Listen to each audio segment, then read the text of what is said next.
I'm Jim Collison and live from our virtual studios around the world. This is Gallup's Call to Coach, recorded on June 29th, 2021.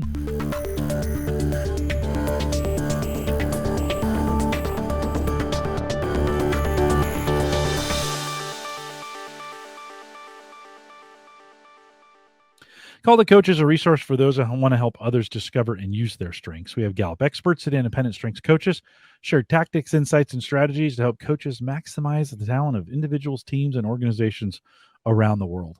If you're listening live, love to have you join us on our chat room. There's just a link right above me there that'll take you there. Sign in with your Google account. Let us know where you're listening from in chat. Ask your questions during the program. We'd love to have all those things. But if you're listening to the recorded version, and many of you will, you can still send us your questions.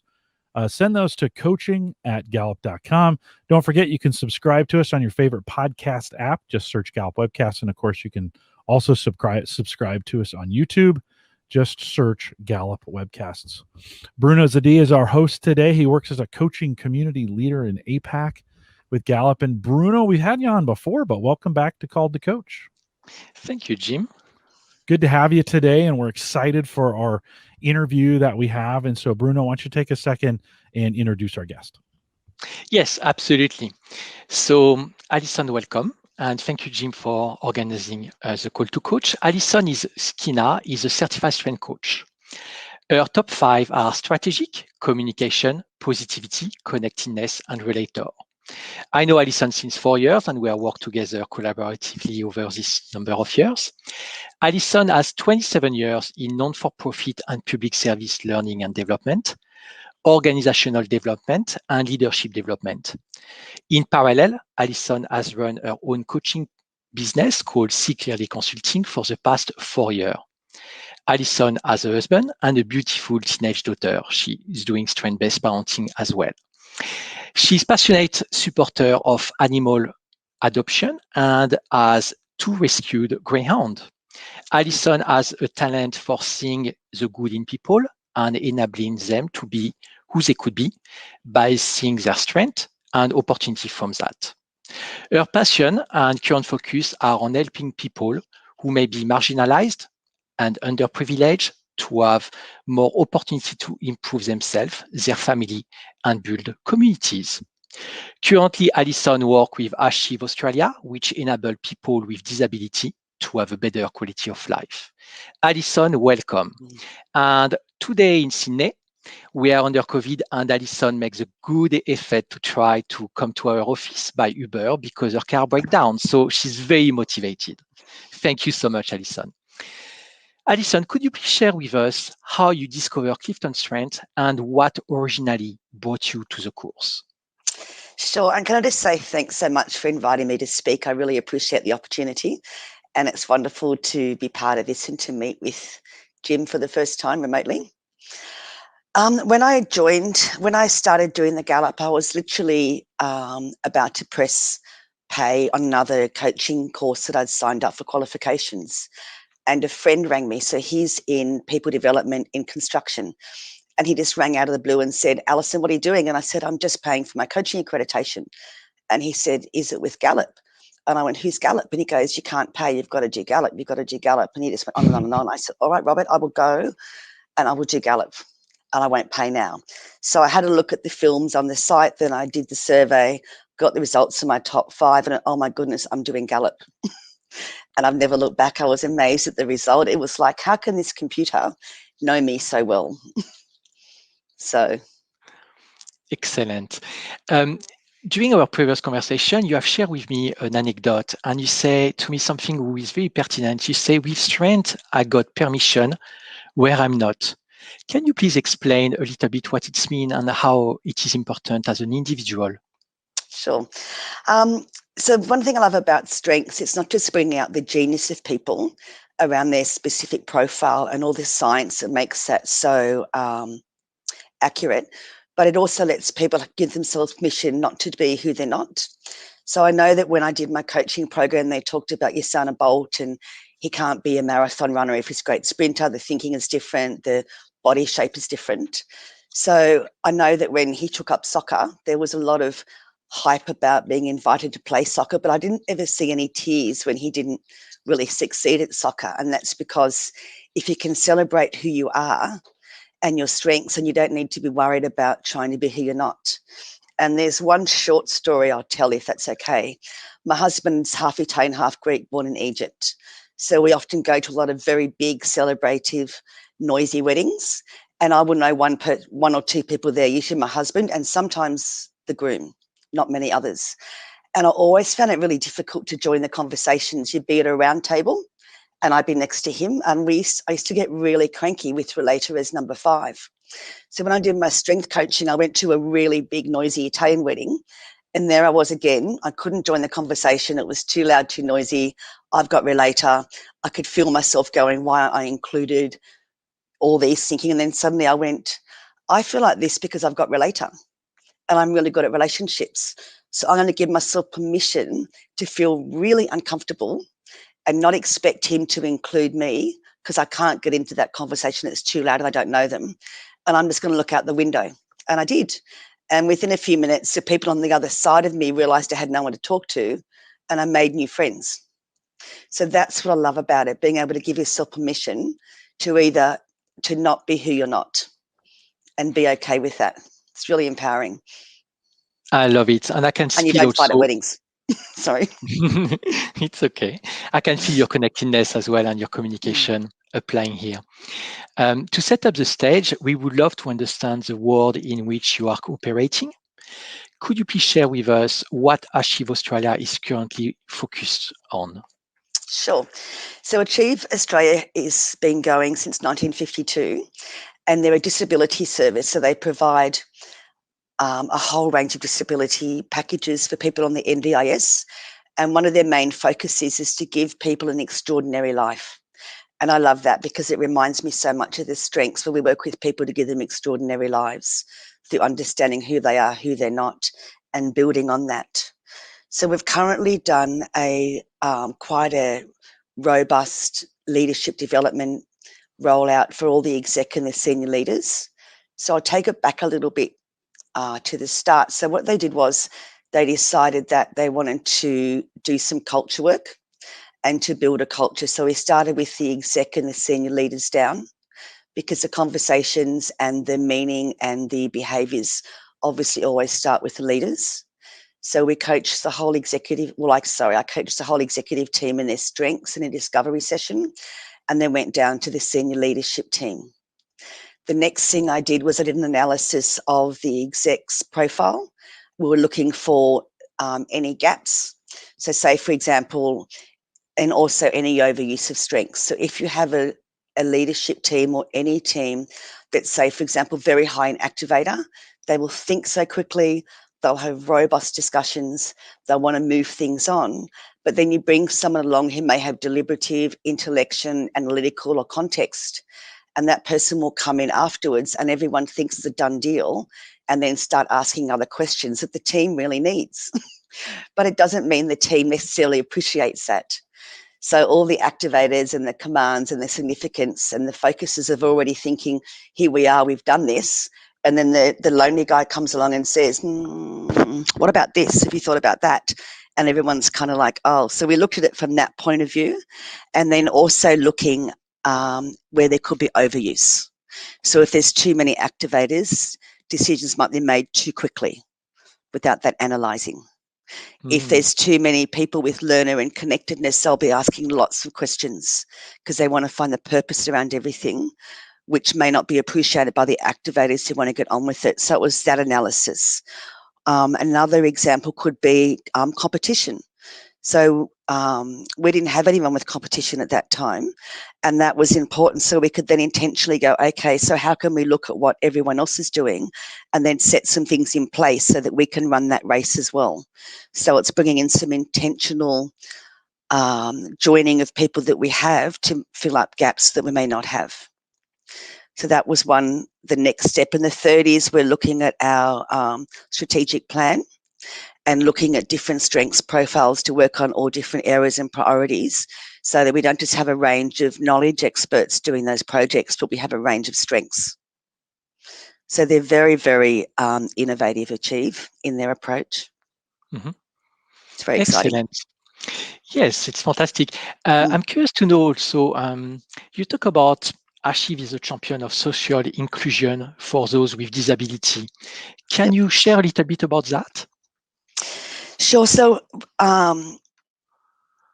they want to build extraordinary lives. So it's creating the opportunity for people and opportunities where they may not have other opportunities.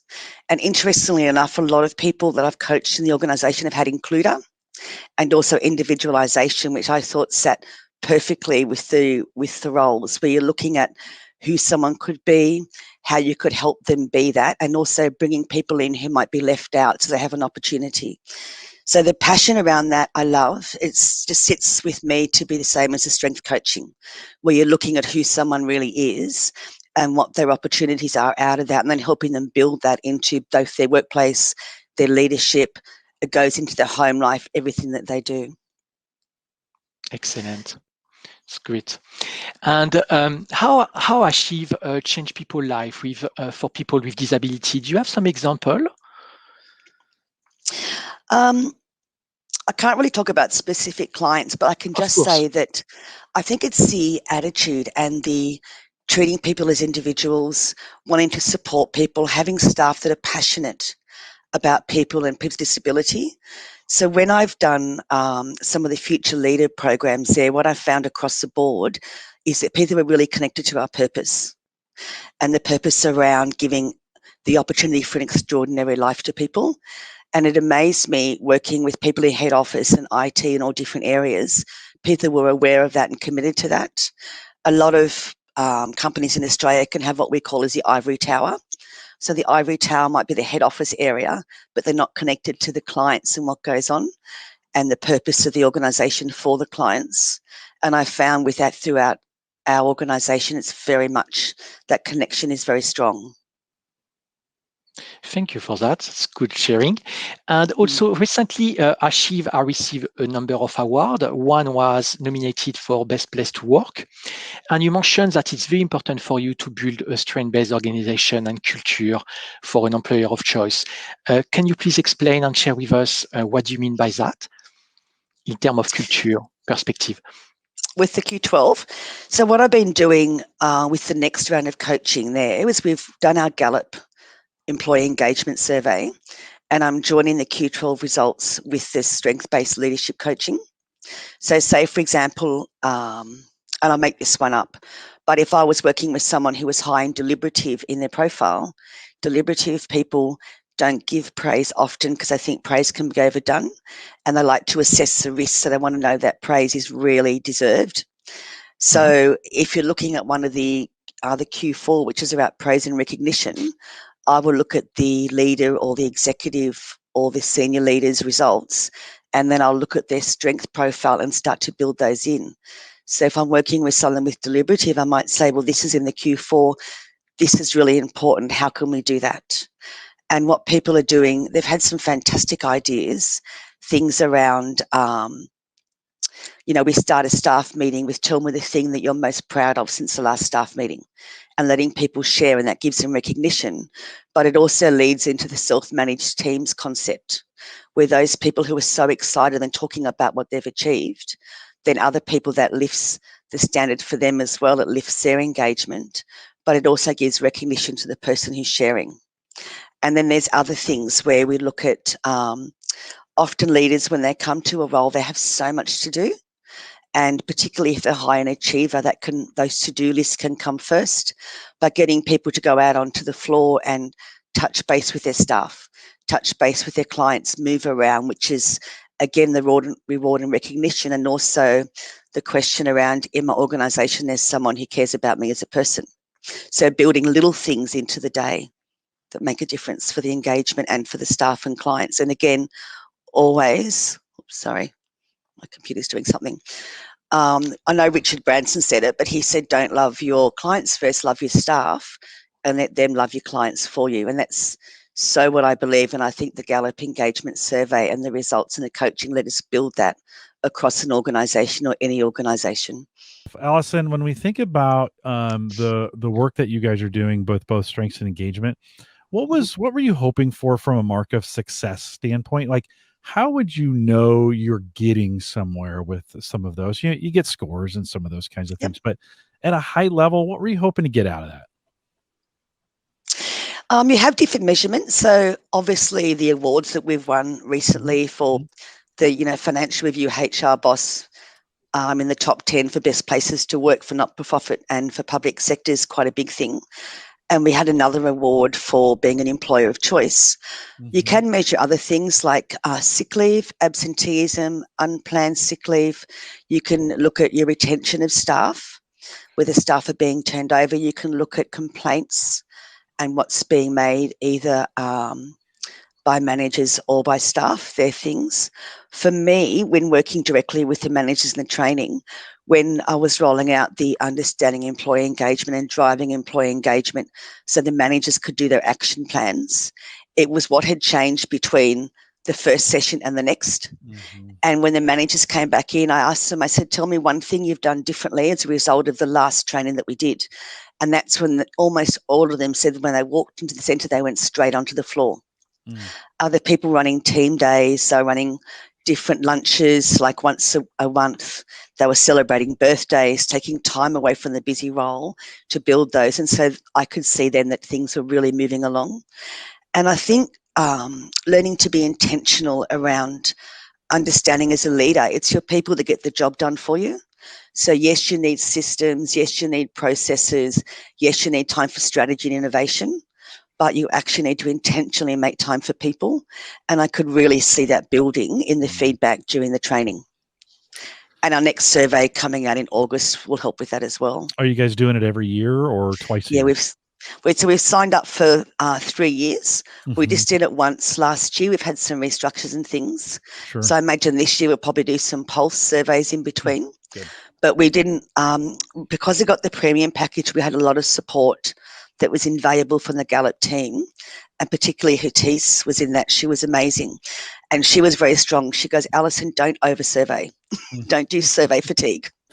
And I go, but they want these questions to go survey fatigue. And so she really, really, supported us in that. So I'd imagine we'll do some pulse in between this next one we're rolling out before the next year. But last year with the restructures and changes, the staff had enough on. Have you noticed the strengths language taking over in some circumstances where people start to quote things about themes in certain circumstances? Have you seen that kind of happen? How do you think that changes the culture? As far as when people start quoting it, what does that mean to you? Well, it makes me really excited because it means that I've done a good job in the coaching. So number one, sorry, from a selfish point of view. But what it does is the idea is people celebrating their differences, and then you can take advantage of what everyone contributes. So I was telling Bruno about a story, if I can just tell you briefly, Jim. 20 years ago, I was working for Attorney Generals, and they put a system training, and it was NASA training. And we had to do this exercise about being lost in a desert. Our plane had crashed. And so we had 20 things. We could only choose 8 to survive on. Now, I had watched this terrible movie at the age of 5 at the drive-in in Wagga Wagga with my parents, and I was absolutely terrified about this boy that was sole survivor of a plane crash in the desert. So I knew what I needed to survive. And so we all did it separately, and we weren't told the results, and they put us together as a group. And there was so much like back and forward and arguing between the group. We didn't really know each other, what we should have. And then we eventually agreed on some things, and they gave us the results. And as an individual, I had a 62% chance of survival, and everyone else came up around 10%, but they hadn't seen that movie. The movie was terrifying. But as a team, when they put the results together, we had an 82% chance of survival. And I was going, how does that work? Because individually mine was higher, but it was that robust conversation and people coming together that gave a better result. So it's building that in between teams.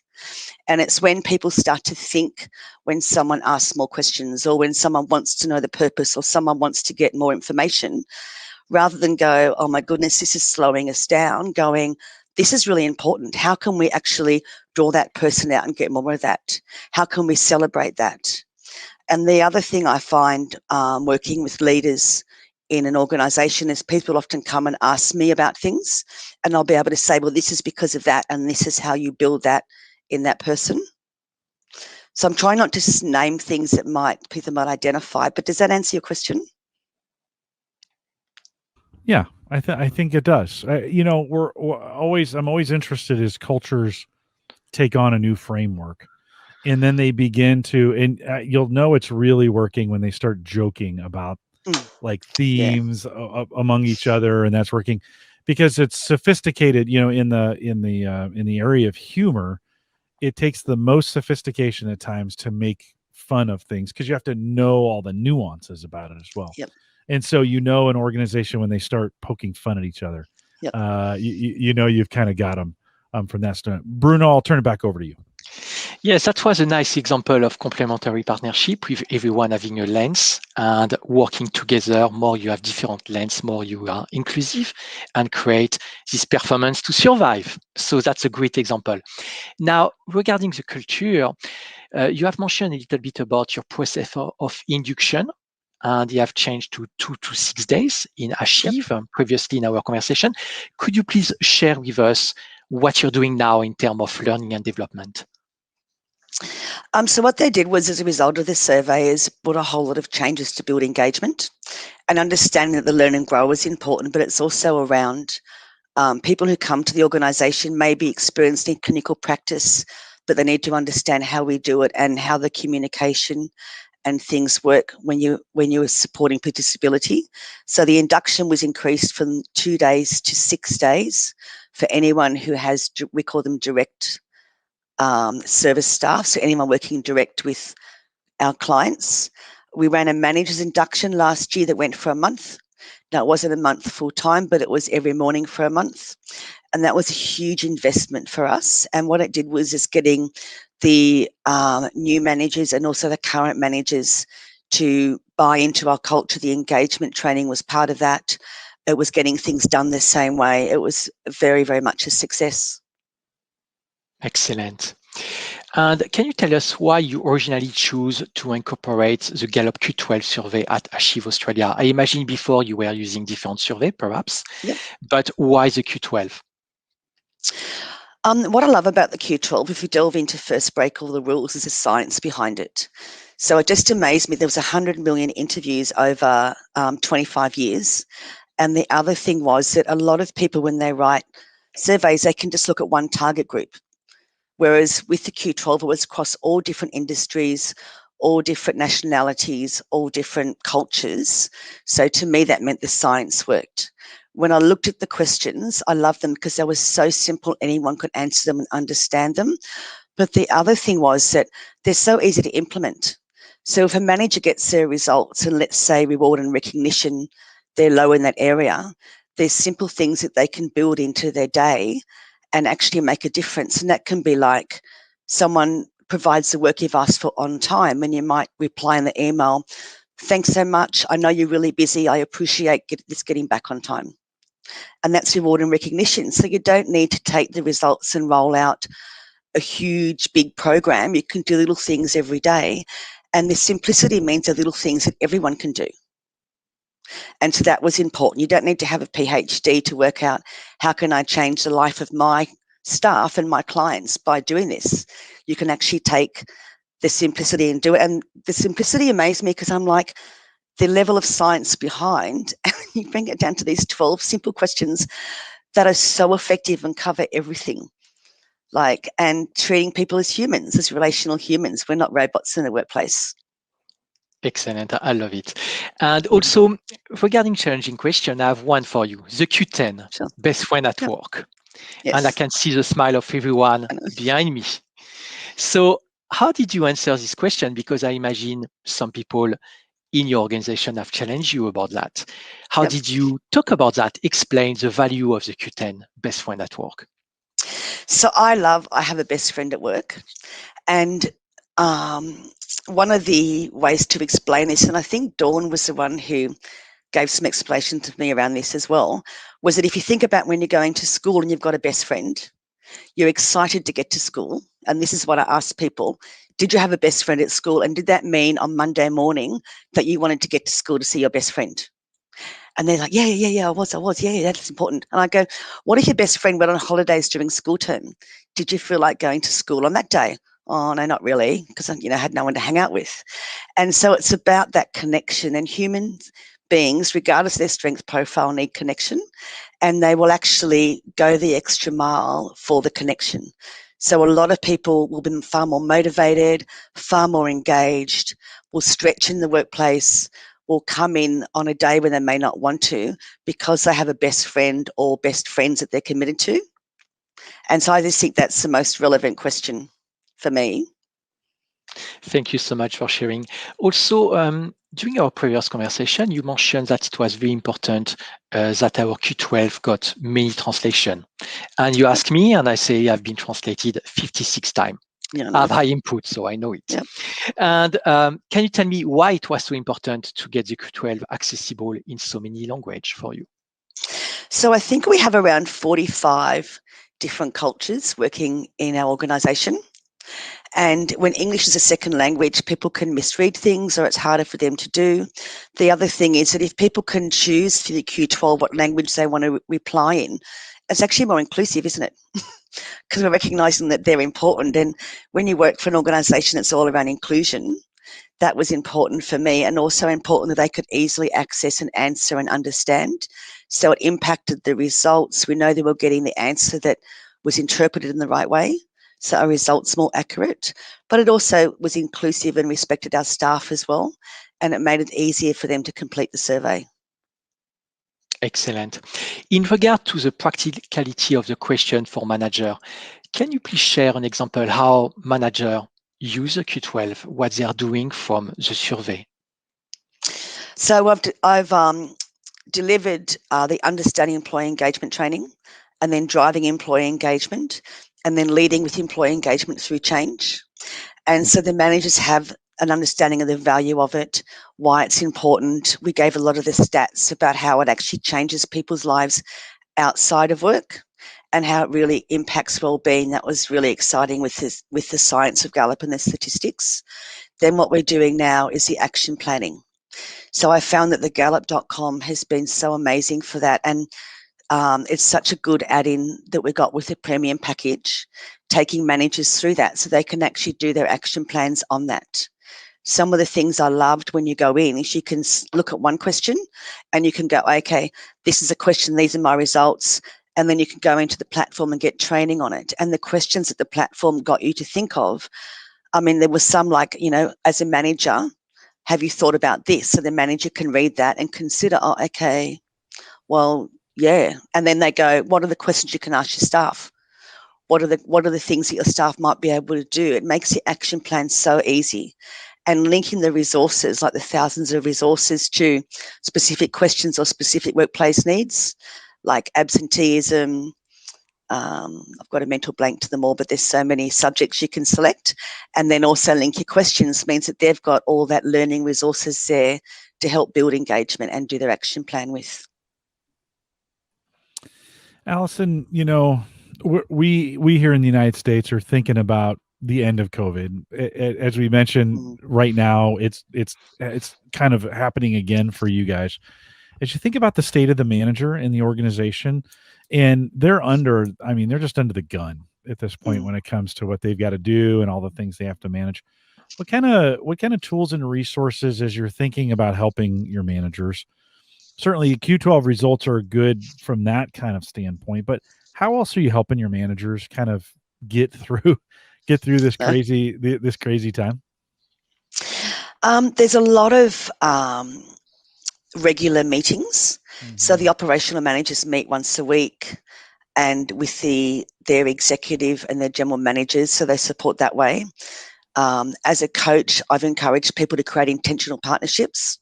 So that can be between people who might be high in the strategic thinking, for example, ideation and futuristic, and also significance to team with others who are similar, so they can actually nut out ideas together, but then also to create intentional partnerships with people who are different. So people who are high in execution to then partner with someone who is very high in strategy and the people ones. That has made it easier for them because they're not sitting alone. So I'm quite aware that, because I do it, sitting alone at home in Teams meetings, you miss that regular contact. But those intentional partnerships really help, and being intentional around them.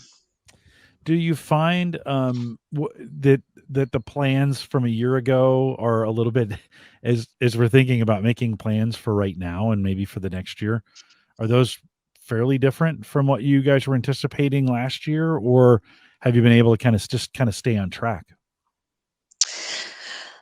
Most people have stayed on track, and what the exec did there was they just poured out so much support. It's like so much support and so much connection. And our Chief Executive Officer for People, Culture and Performance has been incredible in just putting initiatives in to support people. So they've actually just kept everything going. We just do it differently. Yeah. The client-facing staff, they've changed the rosters to protect for COVID. I was amazed. It happened so fast, and yet so much was done. Do you think there will be things that you'll keep that, like COVID has taught you as an organization?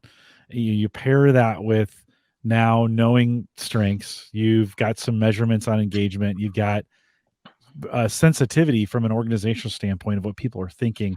Have there been things that'll come out of this that you learned through this time that you might keep? I don't think we'll ever go back to full-time in an office. So what they've just recently done is they've refurbished the office, and people are split into two teams. Now, of course, at the moment, no one's going in, but they have teams, and you have different days where you go in. And so that work from home thing, I think people have realised that sometimes you can just get so much more done, but you still need the social connection.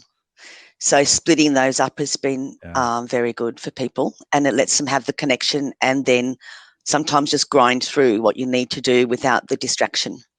Yeah. I think for some, I've been very productive during this time, and I've really liked it. It's not for everybody. I didn't have screaming kids at home either, right? I didn't have dogs or cats to deal with. It was pretty easy for me. Bruno, for you, more productive?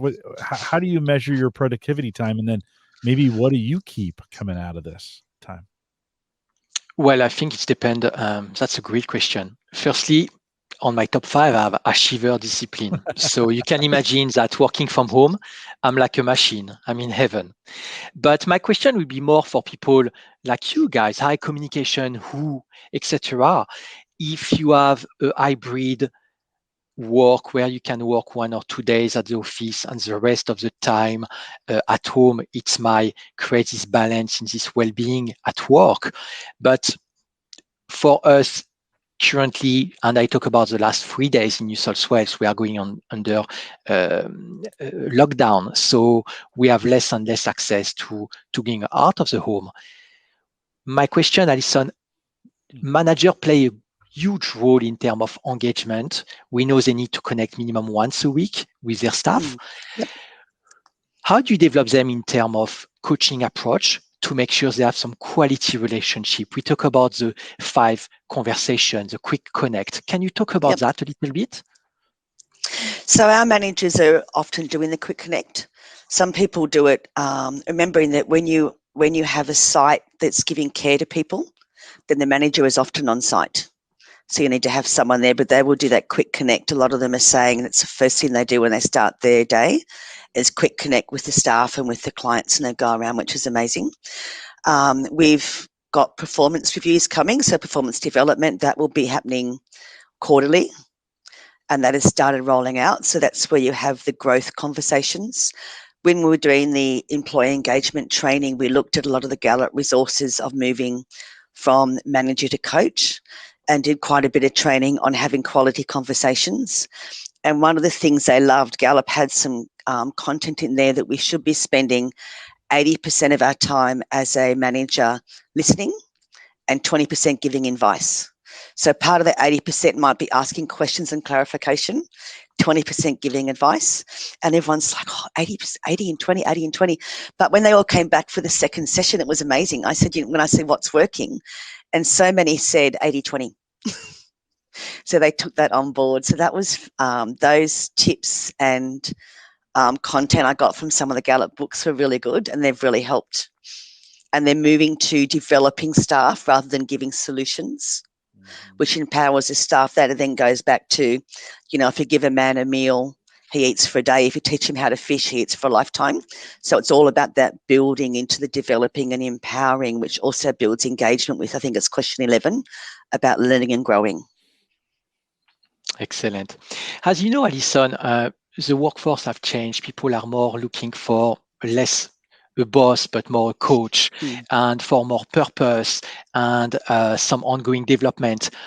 What's the plan to develop manager in terms of having this kind of quality conversation to help people, which also contribute to retain them in the organization?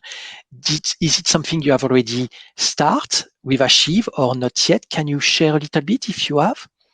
So we covered a lot of that with the understanding and driving employee engagement. And so we had a lot in there about the quality conversations. There was some training included in the manager's induction as well.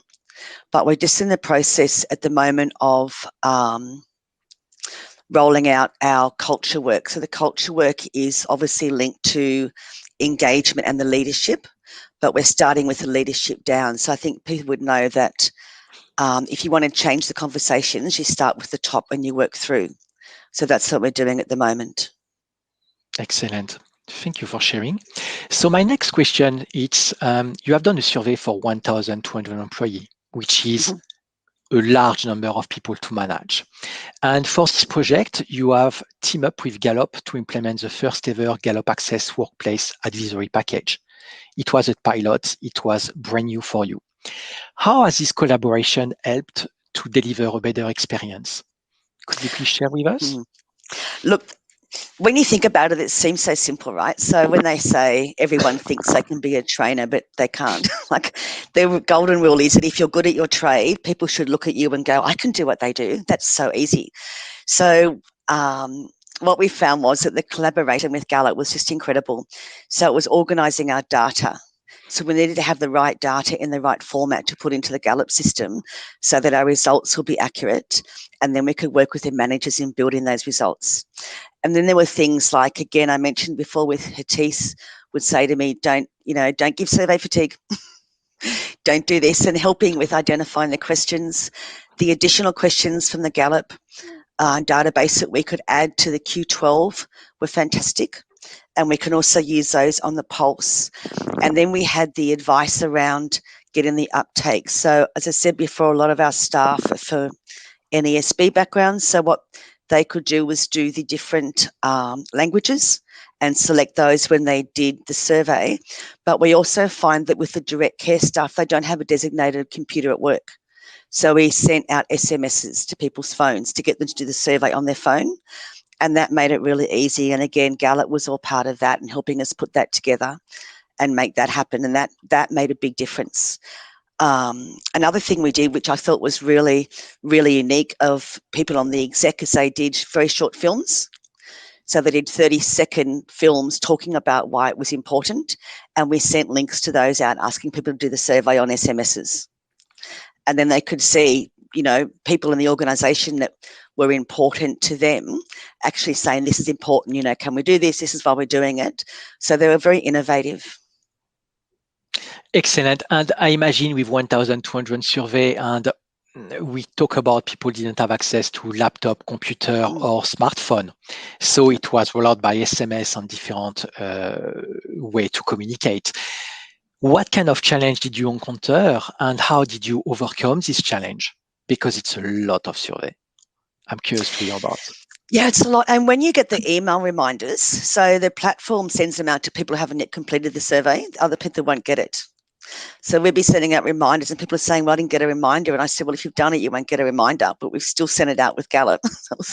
So that was there. With the SMSs, we couldn't do that. So people were getting the reminders and we just let them know, look, you're getting a reminder on your personal phone to do this survey, but that doesn't mean you haven't done it because it's confidential. And that just supported the whole thing when we said people can't track your individual results. So we can't tell whether you've done it or not because it's all confidential and kept private, and no one will ever know exactly what your results were or what ranking you gave.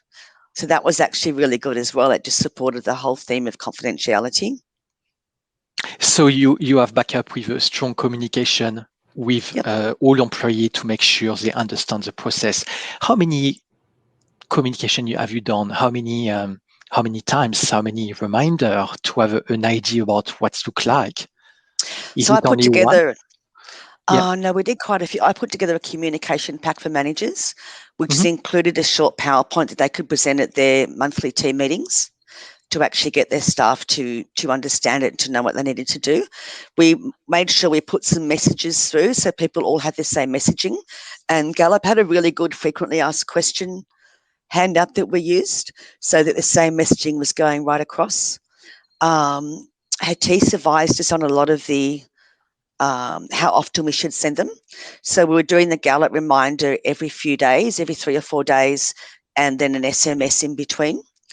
And what we did too was we would check how many people had done it in which areas. So we couldn't see individuals, but we could see operational streams, and they were discussed at the managers' meeting. So those managers that didn't have uptake could then talk to their staff. But we did let people at the managers know that it was actually voluntary.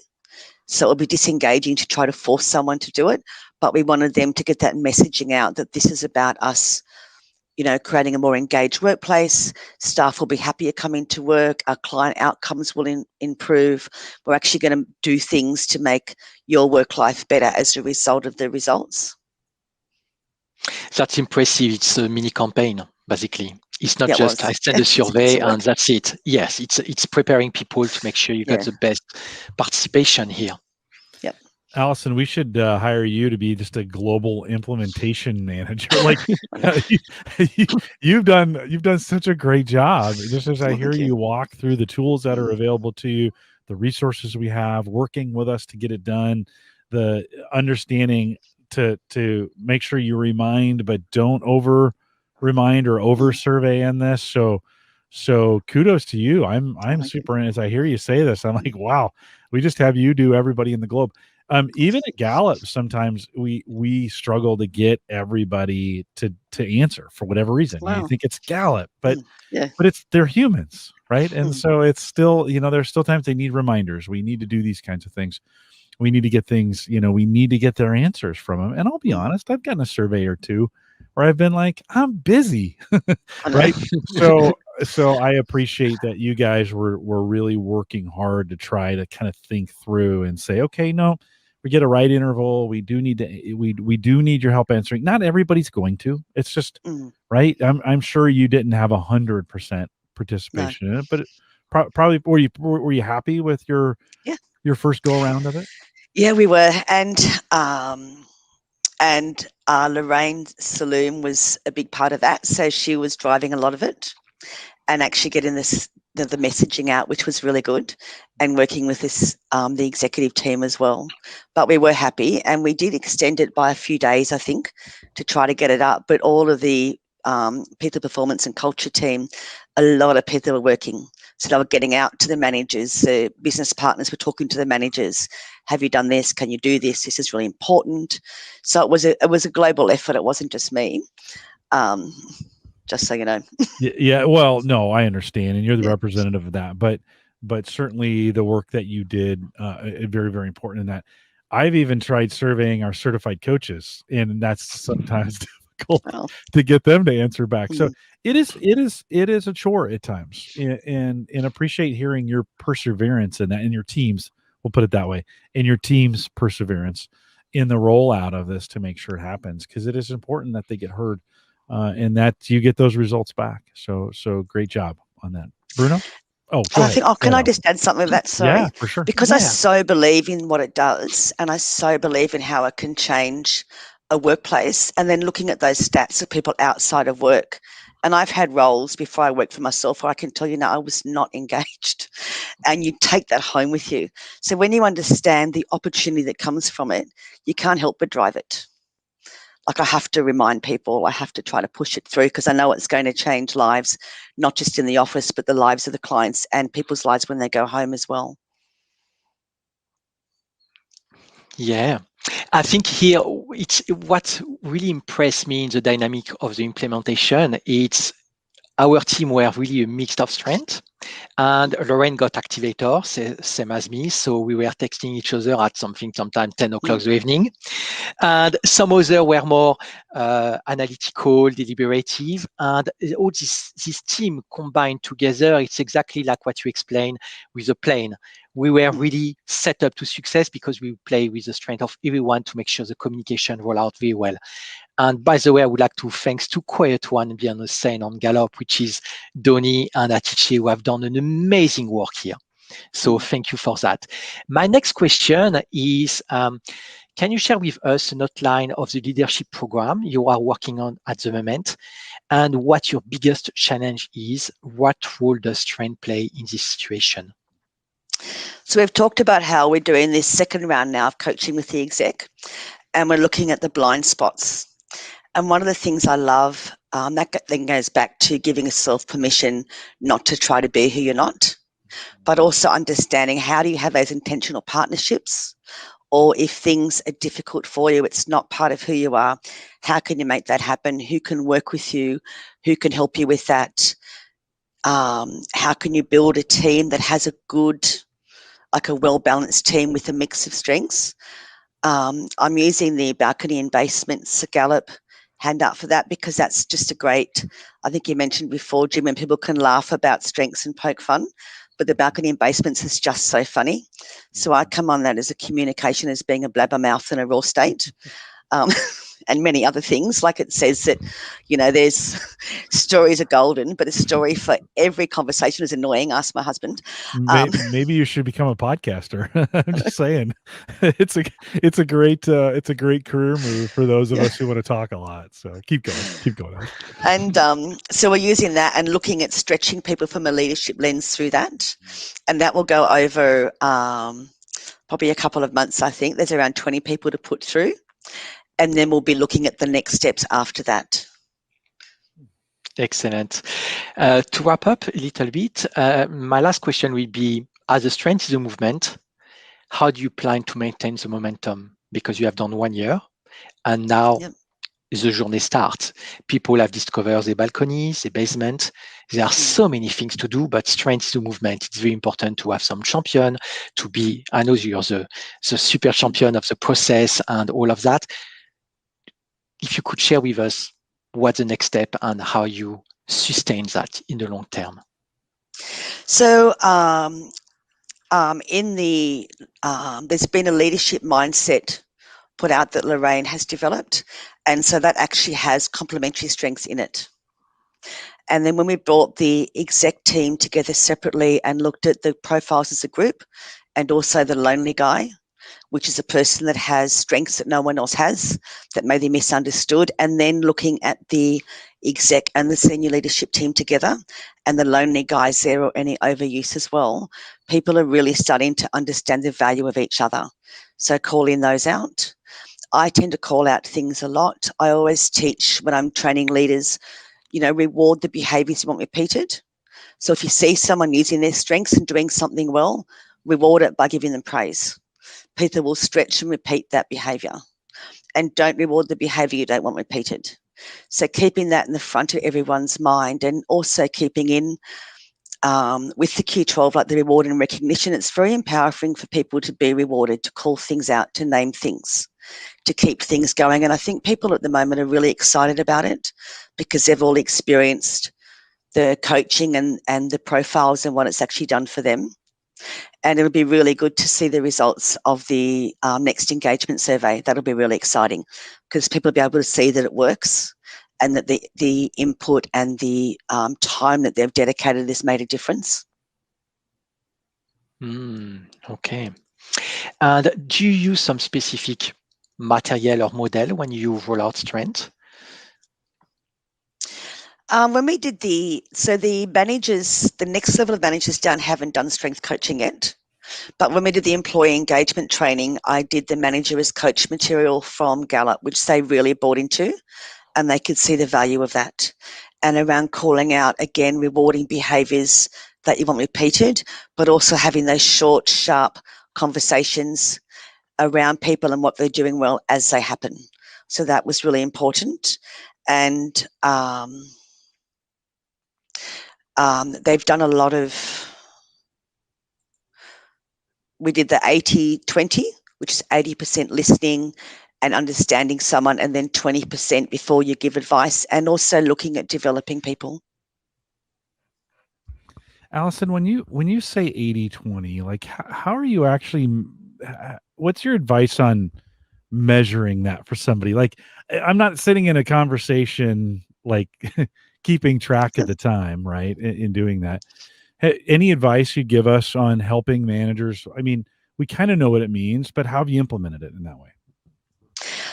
So I have activator, and I have in my bottom, between 6 and 10, and I've got strategic and communication. So if someone tells me something's not working, I can very quickly think of how we can fix it. So what I've had to teach myself to do is, people don't want me to fix it because then I have to fix it every time. So I try to say to myself, no ideas, just ask questions. Ask them to clarify. What options do they think of? What would they do? What ideas do they have? What could work? Has anything worked before? What is your point of pain? So I like to talk about points of pain because they're the areas that we actually want to deal with, and then not give them a solution. Wait. And if they might come up with a solution in their process, is my hoping that they will, and then offer a solution or confirmation on a solution at the end. But if the manager's coming up with the solutions before they have actually drawn it out of the person, then you're not following the 80-20. But the other thing too is that people will engage. So this is an adult ed thing. They'll engage with something that's their idea. So I like to think about front thinking, which is listening, back thinking, which is that deep thinking. So if I'm asking questions and people have to really think about it, that's an activity for them. And when they come up with the idea that's going to work, they'll be engaged with it, they'll remember it, and they're more likely to implement it. It's a good reminder. I always start conversations with that in mind. And then about halfway through the conversation, I forget and I'm talking and giving advice and some of those kinds of things. And so it's a good reminder to kind of settle in, think through the whole conversation. I'm going to have to spend some time working on my own 80-20 at this point. So thanks for that reminder as well. Bruno, we are out of time. Why don't we take a second? Would you do me a favor? Would you thank Alison for coming and just thank her for being here? I'm super impressed, by the way. Nice job, Alison. Super impressed. Well, I have many thanks to say to Alison. Firstly, for your partnership. You have been amazing. Secondly, because you bring so much in this organization. I'm so impressed by what you have achieved to help these people as a human being. It's fantastic. Your journey is admirable. So thank you so much for that. And I cannot wait to hear about the next step, because now you're going on year 2 and year 3. So I cannot wait to see how it's progressed and how we change life of people via this lens. Thank you so much, Alison. Thank you. And thank you so much for having me. I've really enjoyed it. And obviously sharing about things that I'm passionate about is always rewarding. So I really appreciate the opportunity and the chance to share. You are very welcome. We could probably go 2 or 3 hours with all the things that you are doing. With that, we'll remind everyone listening to take full advantage of all the resources. And Alison mentioned this a couple times. We have tons of resources available for you now inside Gallup Access. So go to gallup.com/CliftonStrengths. That's an easy way to remember. my.gallup.com gets you there as well. Sign in, and we've got resources available for you there. So don't forget about that. For coaching, master coaching, or you want to become a Gallup certified strengths coach, or you want to know more about what Alison talked about today, you can contact us. Well, easiest way is just send us an email, coaching@gallup.com. We'll get that routed to the right person based on region. If you want to follow up on our webcasts and hear more stories like this, and we'll continue to do those, you can follow us on Eventbrite. So just go to gallup.eventbrite.com and follow us there, and you'll get notification whenever anything is new. You can follow us on all the fancy social platforms by searching for CliftonStrengths, and we want to thank you for doing that. And we want to thank you for joining us today. Thanks for coming out. If you're listening live, appreciate you doing that. And if you're listening to the recorded version, make sure you get subscribed. With that, we'll say goodbye, everybody.